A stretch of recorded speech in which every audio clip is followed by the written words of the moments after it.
Bonjour, bonjour. Que le nom du Seigneur soit loué. Nous sommes heureux d'être avec vous encore aujourd'hui pour partager ces instants. Je m'excuse beaucoup pour le retard. Nous avons eu vraiment des soucis techniques et nous sommes là malgré tout et heureusement pour la gloire de ce qui concerne le royaume. Nous avons défini comme thème, nous avons donné pour thème à ce que nous avons partagé ensemble aujourd'hui, la liste de Jésus. C'est un message prophétique et également une pensée de Dieu par rapport à Jésus, par rapport à l'œuvre accomplie par Jésus. Et en même temps, nous sommes émus de partager cette pensée parce qu'il y a beaucoup d'amour que nous ressentons dans notre cœur pour le Seigneur et pour nous tous qui sommes en train de suivre. Et également un fardeau par rapport à l'appel de Dieu auquel l'homme doit réagir vis-à-vis de ce que Jésus a fait pour nous sur la croix. Nous avions prévu ce direct pour 10 heures et nous le faisons en retard. Je sollicite encore l'indulgence de vous qui m'aimez, de vous qui me suivez. Et sachez que je vous aime aussi énormément. Je voulais qu'on puisse prier. Seigneur, merci pour ta grâce, merci pour ta faveur, merci pour ces instants dans ta présence. Nous savons que tu seras avec nous, nous savons que ton esprit est à l'œuvre maintenant sur notre vie, sur la vie de nos bien-aimés. Que la gloire te revienne pour nous aider à ne rien perdre de ce que tu nous as dit dans la nuit. Sois béni, Seigneur, notre Dieu, et que nos bien-aimés soient bénis. Amen. Que Dieu soit béni. Nous avons donc dit que le thème, c'est la liste de Jésus. Nous étions en train de réfléchir pour un thème pour vous le communiquer. Nous avons pensé à cette histoire de la liste de Schindler. Vous savez, il y a eu un Allemand, et il y a quelques années, il y a un film qui a été fait pour lui. Cet Allemand avait décidé de sauver les Juifs lorsque les Juifs devaient être exterminés. Et il avait une usine, et il a décidé, quand il savait que c'était maintenant l'assaut final, il fallait exterminer le plus grand nombre de Juifs possible, il a décidé d'embarquer des Juifs dans un train. Il a demandé, il a corrompu, il a donné de l'argent pour que les secrétaires allemands puissent rapidement établir des listes et qu'on prenne de noms. Il demandait rapidement des noms des Juifs qu'il pouvait sauver et on mettait des noms. Et en contrepartie, il prenait de l'argent qu'il avait dans ses comptes, il donnait à ces Allemands-là qui étaient chargés des cargaisons afin de pouvoir les corrompre pour qu'ils acceptent de mettre le plus grand nombre possible de Juifs qui puissent être en partance vers ces trains-là. Parce qu'ils savaient que sinon c'était contrôlé, on n'allait pas voir pourquoi il fallait qu'il y ait ces Juifs qui partent, et surtout que ces usines n'étaient pas vraiment en marche, c'était des usines qui ne produisaient plus tellement pour les Allemands, mais ils voulaient sauver le plus grand nombre possible de Juifs. Et cet homme a commencé à demander, il disait, combien j'ai encore là-bas, combien j'ai encore là-bas, ok, avec ce montant, ils vont accepter de mettre combien de personnes encore sur les listes. Et voilà, des listes étaient établies la nuit rapidement, étaient établies jusqu'à l'aube pour qu'un grand nombre de Juifs puissent partir, parce qu'ils savaient qu'il y allait avoir des assauts pour pouvoir exterminer ces personnes, et ils voulaient en prendre le plus grand nombre dans ces usines. Et j'estimais que ça c'est le titre qu'il fallait donner également à cet enseignement, à ce partage d'aujourd'hui, mais pas la liste de Schindler qui était qu'un humain. On lui a fait un film on a montré dans ce film il y a quelques années, vous pouvez le voir même sur le net, si vous écrivez la liste de Schindler, on a montré tout ce qu'il a pu sauver, les descendants des personnes qu'il avait sauvées, et également certains qui étaient très vieux, je ne sais pas si jusqu'à aujourd'hui ils sont vivants, mais il y a quelques années, il y en a qui étaient très vieux, qui étaient des enfants de cette époque-là, qu'il a sauvés. Et ces personnes sont venues mettre quelque chose sur sa tombe. J'ai toujours été ému par cette histoire, mais aujourd'hui j'ai voulu parler de la liste de Jésus, en référence un peu à cette histoire, pour évoquer l'œuvre extraordinaire de la croix. Si nous lisons dans Luc 2, du verset 34 jusqu'au verset 35, la Bible nous dit ceci. Siméon dis à Marie, ta mère, une épée te transpercera l'âme pour dévoiler les pensées de plusieurs. Simeon a béni Marie en lui disant, une épée va te transpercer ton âme afin de dévoiler les pensées de plusieurs. J'aimerais prendre encore ensemble avec nous Ésaïe 25:7 qui dit, et sur cette montagne, il a néanti le voile qui voile tous les peuples, la couverture qui couvre toutes les nations. Et je prendrai un troisième verset dans Hébreux 6:19, sur lequel nous allons nous appesantir particulièrement. Cette espérance, nous la possédons comme une encre de l'âme sûre et solide, elle pénètre au-delà du voile. Alléluia. Nous avons trois versets que nous avons lus ici. Celui d'abord qui nous dit que Marie avait prévenu prophétiquement que son âme serait transpercée afin que les pensées de plusieurs soient dévoilées. Ici, on nous dit que sur la montagne de Golgotha, Jésus avait anéanti le voile qui voile tous les peuples et la couverture qui couvre toutes les nations. Et Hébreux 6:19 nous dit, cette espérance, nous la possédons comme une encre de l'âme, une encre sûre et solide qui pénètre au-delà du voile. Alléluia, que Dieu soit béni pour ce partage que nous allons avoir aujourd'hui. J'ai voulu m'attarder un peu sur l'encre. Et je voulais vous montrer une image, mais vous pouvez le voir sur le net. Et je sais qu'il y a peu d'entre nous, nous savons c'est quoi une encre. Vous voyez, c'est un instrument, c'est une pièce en acier, et ça a une forme vraiment comme avec deux pointes. On l'utilise pour la jeter au fond de l'eau, pour qu'elle s'y fixe et qu'elle immobilise des navires. Souvent, c'est une pièce qui est très lourde, qui est en métal, et elle doit stabiliser les bateaux sur les fonds rocheux, sur les fonds vaseux, sablonneux, c'est-à-dire sur des surfaces qui difficilement peuvent recevoir un ancrage, recevoir une stabilité. Et les ancrages peuvent être permanents, ils peuvent être également provisoires. Nous avons voulu parler de la croix dans un aspect donné par rapport à Dieu et ce que le ciel a dû traverser lorsque Jésus-Christ était sur la croix et ce qui était traversé également par Jésus dans son corps, dans son âme et dans son esprit. Souvent j'ai lu cette histoire, j'ai lu ce verset et je me suis dit, mais Marie, on le prévenait qu'elle allait avoir mal au cœur lorsque Jésus allait mourir sur la croix. Mais aujourd'hui, je ne parle pas seulement de Marie, je vois ce passage comme le ciel qui avait le Fils sur la croix et le ciel qui devait être transpercé lorsque Jésus-Christ était sur la croix.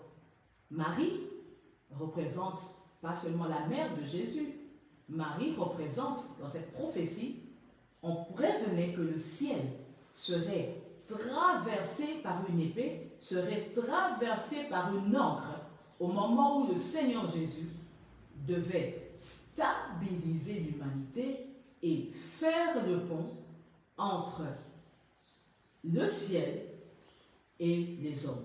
Il fallait que le ciel fasse un pont, il fallait que le ciel puisse être rétabli dans un rapport avec l'homme, mais pour cela, il fallait que le ciel soit transpercé. Nous voyons souvent la croix tellement dans le spirituel. La victoire de Jésus qui a souffert, la victoire de Jésus qui a été ressuscité exactement. Mais j'aimerais parler de cette chair de Jésus qui a été crucifiée. J'aimerais parler de l'âme de Jésus qui a été crucifiée au moment où son esprit devait être libéré et pour faire le pont entre le ciel et la terre. Pourquoi la mère de Jésus, pourquoi la paternité du ciel sur Jésus devait être transpercée sur une croix? Pourquoi le ciel tout entier devait être être transpercé sur une croix pour faire un pont. Et c'est la prophétie qu'on dit à Marie, Marie comme image du ciel, comme image de Dieu, comme image de la souveraineté de Dieu, qui devait être transpercé ainsi pour sauver l'humanité. Et au même moment, l'apôtre nous dit, c'est sur cette montagne qu'on a anéanti le voile qu'il y avait sur tous les peuples, la couverture qu'il y avait sur toutes les nations. Et quelle est cette âme dont Hébreux 6,19 nous parle? Il dit que l'encre, désormais, a pénétré au-delà du voile, une encre qui est sûre et solide. Lorsque le ciel a été transpercé, et que maintenant on a enlevé la couverture qu'il y avait sur la terre, c'est en même temps la chair de Jésus qui était en train d'être démantelée, déchirée dans tous les sens, pour que, toi et moi, bien-aimés, nous puissions arriver au salut. La Bible dit dans Luc 23, verset 45, « Le ciel s'est obscurci et le voile se déchira. » Ce qui s'est passé sur la croix, c'est que le Seigneur Jésus a vu les ténèbres se placer en face de lui, avec toute la méchanceté possible du diable et du royaume des ténèbres, avec tous les sentiments de rejet, avec tous les sentiments de haine que le monde des ténèbres avait pour lui. Rajoutez à cela tous les péchés possibles, même impensables de l'humanité, et la terre a vu le ciel physique se couvrir de toute cette puissance des ténèbres, et le Jésus qui était sur la croix avant qu'il puisse ressusciter a fait face à toute cette méchanceté dans son corps et dans son âme ainsi que dans son esprit. Vous avez la côte de Jésus complètement transpercée, vous avez la côte de Jésus déchirée par une épée, et vous avez les entrailles de Jésus physiques découvertes. Et pendant que sa chair souffrait à ce niveau, son âme devait ressentir toute la méchanceté. Lui qui était amour, lui qui est amour, lui qui est pureté. Vous avez ce contraste entre l'amour de Jésus et la sainteté de Dieu. Et la puissance des ténèbres qui était maintenant en train de s'attaquer à son âme et à sa chair. Avant que son esprit soit libéré, il y a eu cet esprit tourmenté, parce que Jésus était saint. Il y a eu cette âme tourmentée, parce que l'amour de Dieu était en train de recevoir les coups de la méchanceté, était en train d'éponger la méchanceté, la cruauté de tout le monde, ces ténèbres. Et pendant que cette action de transfert est en train d'être faite, qu'il fallait qu'il éponge toute cette méchanceté, qu'il fallait qu'il éponge dans sa chair, dans son âme, dans son esprit, toute cette cruauté et tout le mal possible. Pendant que cela se faisait, le voile du temple était en train d'être déchiré. Le voile du temple était en train d'être déchiré parce que le Fils de Dieu avait fait désormais ancrage, il avait fait comme une encre, il avait fait un pont entre le ciel, alléluia, et la terre, dans cette souffrance extrême, dans son corps, dans son âme et dans son esprit. Il y avait deux mondes qui étaient désormais en contact, mais cela est passé par un déchirement des sentiments de Christ, un déchirement de ces extrêmes, sainteté et péché de l'homme, amour de Dieu et méchanceté du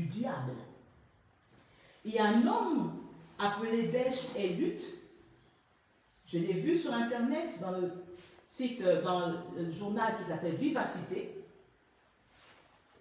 Et cet homme avait essayé de mesurer jusqu'à quel point le corps humain peut supporter la souffrance.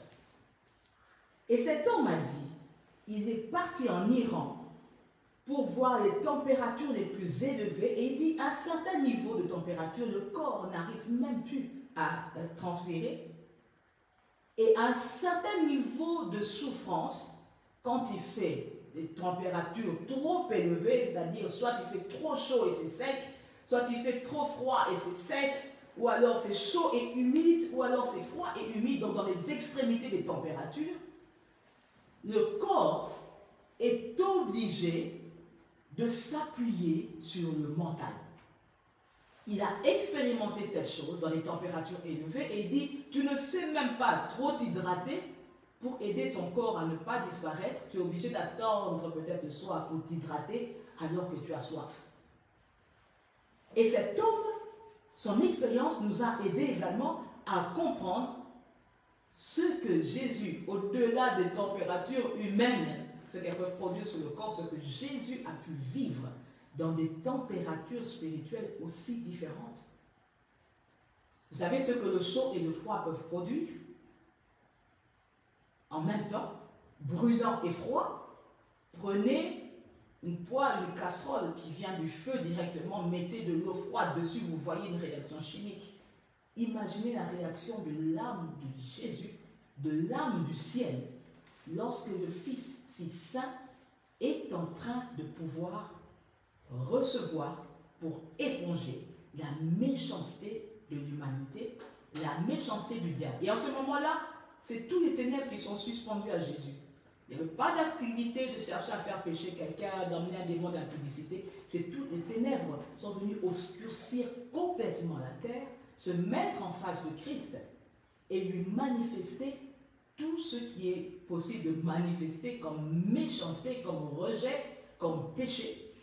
Et l'amour de Christ et la sainteté de Christ devaient, sur la croix, éponger toutes ces choses. Yes, Jesus. Imaginez le choc de la sainteté de Dieu et le péché de l'homme ensemble. C'est plus qu'une réaction chimique. Mais ça devait être épongé à la croix. Imaginons le choc de la chaleur, de l'amour de Dieu et de la haine du monde et surtout du monde des ténèbres en ce moment-là par rapport à Jésus. Et lorsqu'il dit, Père, pourquoi m'as-tu abandonné? C'est parce qu'en ces instants-là, le ciel ne sait pas intervenir. La croix, c'est aussi la symbolique des mains attachées du ciel et des pieds attachés du ciel. C'est-à-dire que le ciel, pendant que le Fils est sur la croix et qu'il vit encore, le ciel ne sait pas intervenir jusqu'à ce que toute la douleur, toute la méchanceté de l'humanité, toute la méchanceté du monde des ténèbres soit épongée par le Christ. Et voilà ces mains qui peuvent quitter la croix, mais qui ne peuvent pas quitter la croix jusqu'à ce que le travail spirituel soit accompli. Et voilà ces pieds qui peuvent quitter la croix, mais qui ne peuvent pas quitter la croix parce qu'il faut d'abord que le travail soit accompli. Et lorsque l'âme et l'esprit du Seigneur est dans son corps, lorsque tout son être a fini d'éponger la méchanceté et le péché de l'humanité, maintenant, il pouvait remettre son esprit entre les mains du Seigneur. Donc le Seigneur a fait une descente dans son esprit, dans son âme.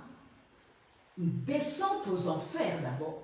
Il a vécu toute la température de l'enfer. La Bible dit d'ailleurs qu'il allait prêcher aux captifs.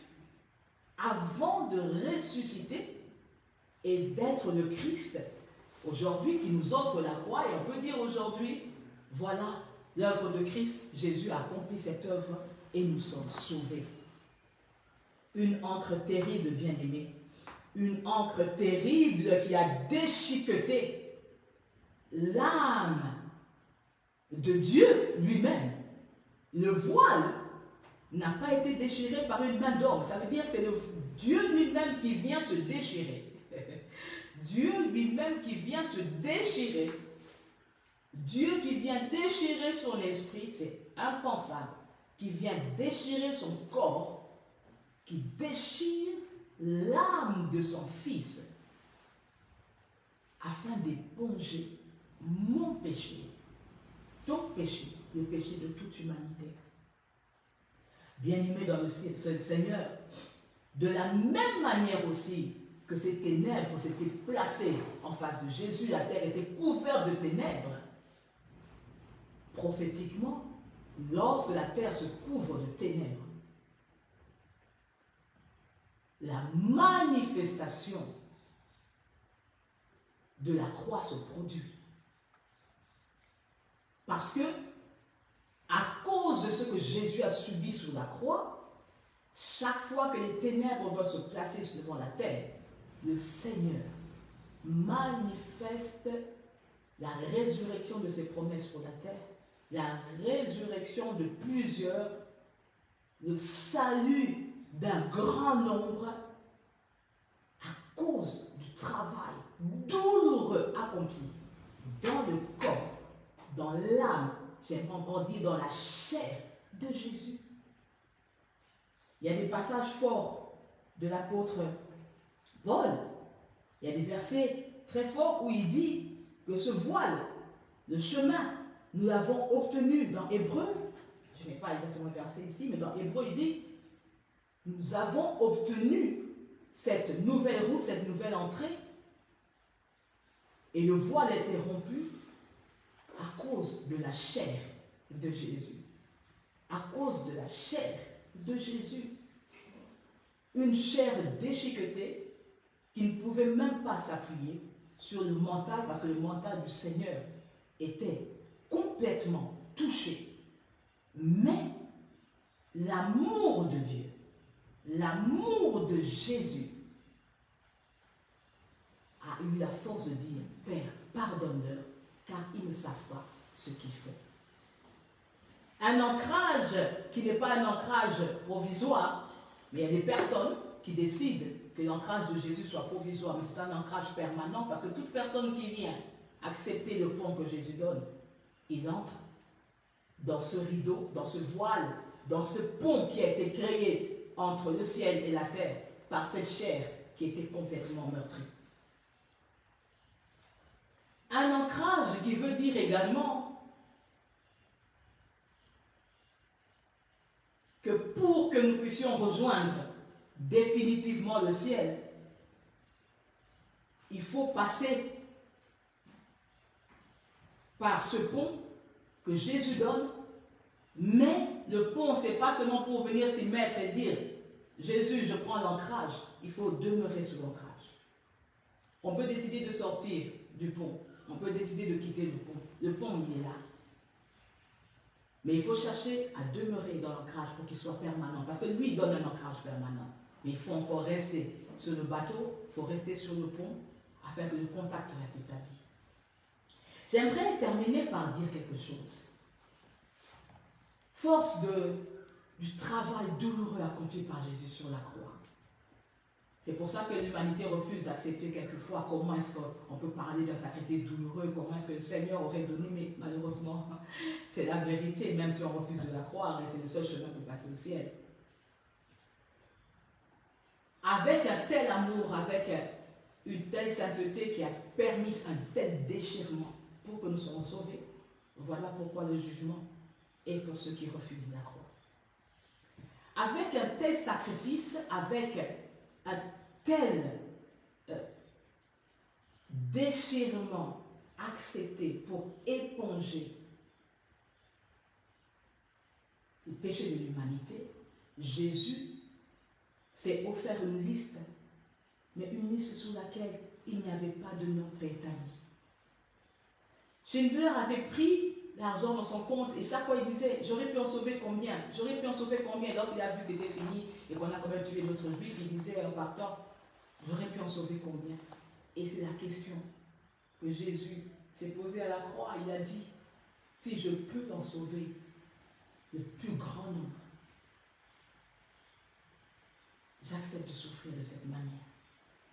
Ce n'est pas la justice de Dieu qui était en train d'accepter une telle souffrance sur la croix, c'était l'amour de Jésus. La justice n'allait pas faire qu'il accepte une telle souffrance, c'était l'amour de Jésus qui acceptait de tout prendre.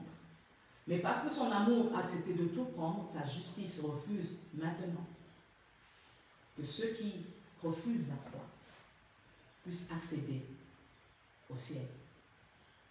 À cause du sacrifice consenti, qui n'a pas de prix et qui n'aura pas d'égal et jamais vu sur la terre. Quand nous vivons la croix en tant qu'homme de Dieu, quand nous vivons ce que Jésus a vécu sur la croix, pour payer le prix pour qu'un plus grand nombre soit sauvé, nous avons une grande interpellation aujourd'hui, où nous voyons encore le ciel s'obscurcir. Bien aimé, sur la croix, il y a eu une épée qui a traversé Jésus, j'ai dit ses entrailles étaient ouvertes. Les entrailles de Jésus qui étaient ouvertes pour un accouchement spirituel. Une nouvelle nature pouvait être donnée à Dieu, à l'homme. Une nature comme celle de Dieu. De nouveaux sentiments spirituels pouvaient être donnés à l'homme. Et l'homme pouvait être en mesure, s'il vient se greffer sur le pont qu'est Jésus, à éponger également la méchanceté et vaincre par l'amour. Nous réussissons la croix pas seulement si nous sommes convertis. Nous réussissons sur la croix d'abord en étant convertis, en acceptant que Jésus est le pont pour arriver au ciel, mais ensuite, pendant l'ancrage, pendant le moment où nous sommes venus, nous intégrons cet ancrage entre le ciel et la terre, nous n'allons pas être sur un ancrage superficiel. Nous allons être sur un ancrage où nous allons également accepter que soit épongé tout notre être à un tel niveau, bien aimé, que le mal qu'on est capable de te faire n'arrive plus à reproduire le mal. L'amour de Jésus déversé en toi n'arrive plus à faire le mal, n'arrive plus à chercher le mal, mais l'amour de Jésus en toi est seulement attaché à ce que le plus grand nombre soit sauvé. Et cet amour est toujours accompagné de jugement. Parce que si pour que le plus grand nombre soit sauvé, il faut passer par des actes sévères envers notre propre chair ou envers ceux qui nous sont proches, nous allons passer par cela parce que Jésus l'a fait. Le ciel a donné ce qui était le plus cher pour qu'il soit déchiqueté complètement pour éponger l'humanité afin que sur la liste de Jésus, tout homme, une liste vierge parce que toute personne peut être inscrite et le diable ne peut accuser personne. Qu'il soit sataniste, occultiste ou quoi, si quelqu'un vient à Jésus, quel que soit son degré de cruauté, il va être épongé par l'amour de Jésus. Et ça, c'était c'est le plus grand transfert, le plus grand salaire qui a pu être payé pour le salut de l'humanité. À cause de l'œuvre de la croix, nous sommes appelés à des priorités spirituelles.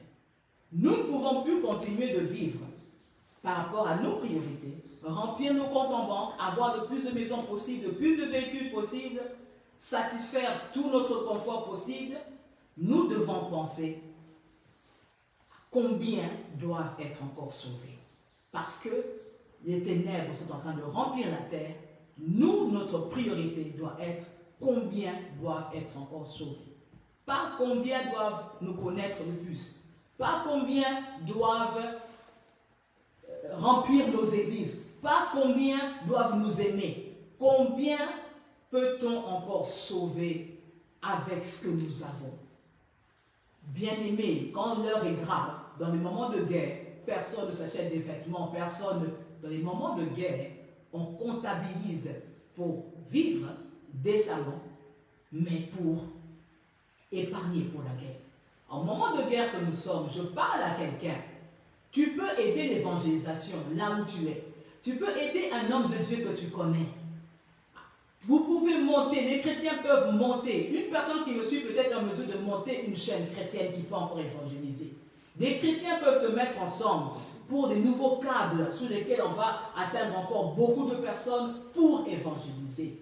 Nous pouvons soutenir des structures afin que des Bibles soient encore faites. Nous pouvons soutenir des structures afin qu'il y ait encore des DVD. Nous pouvons soutenir des artistes chrétiens. Nous pouvons soutenir des hommes de Dieu afin que le plus grand nombre puisse parler pour atteindre des personnes qui peuvent être sauvées. Nous pouvons offrir des Bibles aux personnes. Nous pouvons contribuer à ce que la parole soit prêchée. Nous pouvons le faire.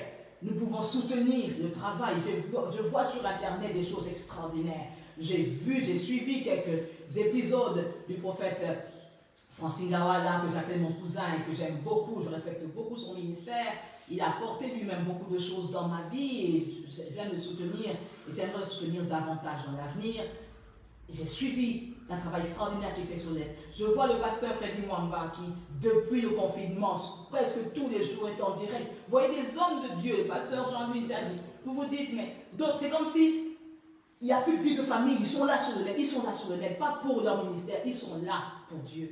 Diva de l'Éternel, que Dieu te bénisse. Je vois comment tu te bats. Nous sommes nombreux et nous serons encore plus nombreux, souhaitons être encore plus nombreux pour apporter le message. Si les églises sont fermées, tu peux là où tu es prendre quelque chose pour donner à bien-aimé qui puisse dupliquer des DVD. Et nous pouvons faire des évangélisations en glissant dans les boîtes postales ou en dessous des appartements ou devant des maisons, des vidéos que les gens peuvent suivre. Nous sommes à l'heure de dire la liste de Jésus. Qui est-ce qu'on peut encore mettre sur la liste de Jésus? Mon Dieu, il a tellement souffert. Mon Dieu, le ciel a souffert pour que le voile ait été déchiré. C'est le voile du cœur de Jésus. Nous parlons du voile, le voile du temple, le voile de la sainteté. Le voile, c'est le cœur de Jésus.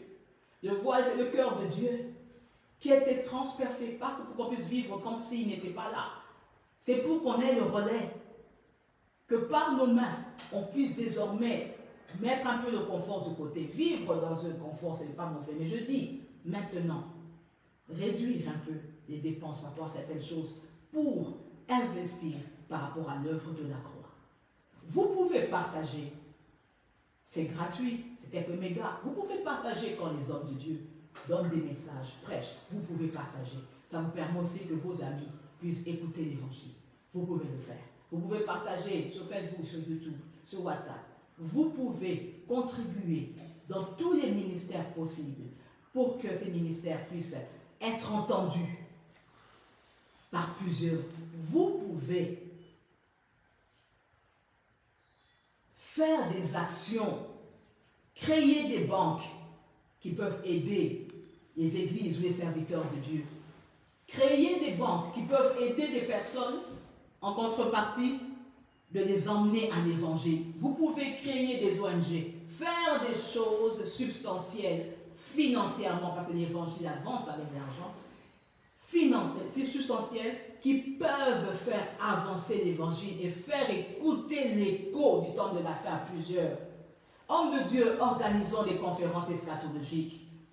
Je n'ai pas parlé du docteur Bépi, mon grand frère, le pasteur Jean-Pierre Ziani, qui fait un travail extraordinaire. Il est en train de sonner la trompette aussi, il est en train de dire sur le net, suivez-le s'il vous plaît, il est en train de dire attention, attention, l'heure est grave. Il y a beaucoup de personnes qui sont en train de faire du bruit pour révéler l'attention de l'Église et des humains, que nous soyons concentrés sur ce qui va se passer et comment on doit se préparer. L'heure est grave, bien-aimés. Noé n'avait pas beaucoup de moyens pour interpeller. Il avait devant sa voix. Il disait, le Seigneur arrive, le Seigneur arrive. Il ne pouvait peut-être pas avoir les moyens d'atteindre tout le monde. Nous ne sommes pas Noé. Nous avons l'Internet, nous avons l'audiovisuel, nous avons la télévision, nous avons le moyen d'aller plus loin que Noé. Mais il faudrait que des hommes de Dieu, il faudrait que l'Église, il faudrait que les prophètes soient soutenus. Mettons sur pied des conférences, mettons sur pied des organisations financières qui vont propulser l'Église, qui vont propulser les chrétiens, qui vont propulser l'Évangile. Sacrifions certains conforts pour aller au-devant des personnes afin que le plus grand nombre possible soit sauvé. Intercédons encore plus comme jamais. Ce n'est pas le moment de dormir et de se réveiller. Ce n'est pas le moment des guerres, de critiquer tel homme de Dieu ou tel. Ce n'est pas le moment. Ce n'est pas le moment de chercher la plus grande gloire dans une église. Ce n'est pas le moment de chercher à être connu plus que quelqu'un. Ce n'est pas le moment. Ce n'est pas le moment. L'heure est grave. Ce n'est pas le moment. Que Dieu soit béni pour ce message que quelqu'un va capter. Quelqu'un va partager ce message aujourd'hui. Quelqu'un va agir là où il est ou ailleurs par rapport à ce message aujourd'hui. Quelqu'un va décider de ne plus rester le même. Nous n'avons pas le droit. Le ciel a été crucifié pour nous. Le ciel a été crucifié dans sa chair. Le ciel a été déchiqueté pour nous. Le ciel a souffert en rançon pour que nous soyons sauvés et que nous puissions sauver le plus grand nombre. Je crois qu'il y a un cœur qui est touché. Je crois que le Saint-Esprit transperce quelqu'un qui va mener des actions désormais autour de lui, différentes de ce qu'il faisait auparavant. Seigneur, bénis le pasteur Safi Manzalé et le travail extraordinaire qu'elle produit sur le net également. Bénis tous les hommes de Dieu et les femmes de Dieu qui sont levés. Bénis le pasteur Ruffin, mon papa Ruffin Ndongo à Brazzaville, qui fait un travail extraordinaire également à la recherche de la vérité. Seigneur, qu'un plus grand nombre soit sauvé. Qu'un plus grand nombre soit sauvé. Que ce fardeau s'attache à toute personne qui écoute ce message au nom de Jésus. Que le ciel soit notre priorité. Que la liste de Jésus soit notre priorité. Qu'imprégner cette liste par le plus grand nombre de noms soit notre priorité. Que l'amour du monde diminue. Que l'amour de l'argent diminue. Que l'amour de la croix nous fasse dépenser des folies pour l'œuvre de la croix. Au nom de Jésus, nous avons ainsi prié. Nous espérons vous avoir béni. Que Dieu vous bénisse. Je le rappelle, nous sommes sur Show Me Elim TV. Show Me, comme montre-moi en anglais. Show Me Elim TV sur Facebook. Nous sommes aussi sur Facebook, sur la plateforme dans laquelle vous suivez maintenant. Nous vous aimons. Nous espérons avoir partagé ce fardeau, quelquefois un peu sévère, mais plein d'amour, qui a voulu décrire l'amour du ciel avec vous. Que Dieu vous bénisse abondamment. Merci d'avoir été là. Merci pour la patience.